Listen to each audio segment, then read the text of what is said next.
70 ماؤں سے زیادہ پیار کرنے والا رب، 70 ماؤں کا زندگی بھر کا پیار ایک طرف اور مالک کی ایک نگاہ ایک طرف۔ اللہ اکبر! کتنے کتنے نکمے اور کتنے کتنے سرکش، متکبر اور کتنے کتنے بدکار، لیکن اللہ ان کا رزق نہیں روکتا، ان کا پانی نہیں روکتا، ان کی آکسیجن نہیں روکتا۔ وہ اگر چاہ لے کہ میں ان کو مجبور کر دوں تو 1 سیکنڈ بھی نہ کوئی نکال سکے۔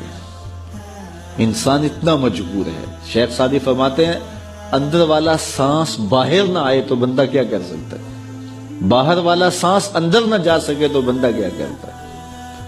نظام انہضام ٹھیک نہ رہے، کوئی چیز حلق سے نیچے نہ اتر سکے تو کیا کر سکتا ہے؟ اس کا پیشاب رک جائے تو اس کو دن کو تارے نظر آ جاتے ہیں۔ انسان تو ہے کیا؟ تجھے ناز کس بات پہ ہے؟ ما غرک بربک الکریم، تجھے کس چیز نے مغرور کیا ہے؟ تیرے پاس ہے کیا؟ دولت، حسن، جوانی، اقتدار، صحت، وہ چیز تو بتا کہ جس میں تجھے ناز ہے۔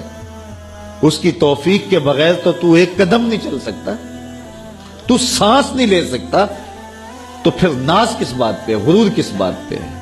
اور اسی کا در چھوڑ کے بھاگ گیا جس نے تجھے زندگی دی، اسی کی دہلیز سے بغاوت کر گیا جس نے تجھے تخلیق کیا، اسی کے حکموں کو توڑ رہا ہے جو تجھے زندگی کی ساری بہاریں بہم پہنچا رہا ہے۔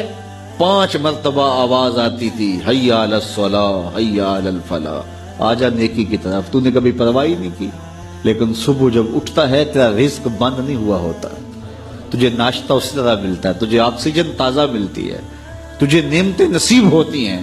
بتا کائنات میں کوئی ایسا بھی ہے جس طرح تیرا رب ہے؟ ما غرک بربک الکریم، وہ شے کون سی ہے جس نے تجھے کریم رب سے غافل کر دیا؟ تو آجا پلٹ کے۔ تو اس آیت کریمہ میں بھی اسی عنوان کو موضوع سخن بنایا گیا، یا ایھا الذین آمنوا اتقوا اللہ، اے ایمان والو اللہ سے ڈر جاؤ۔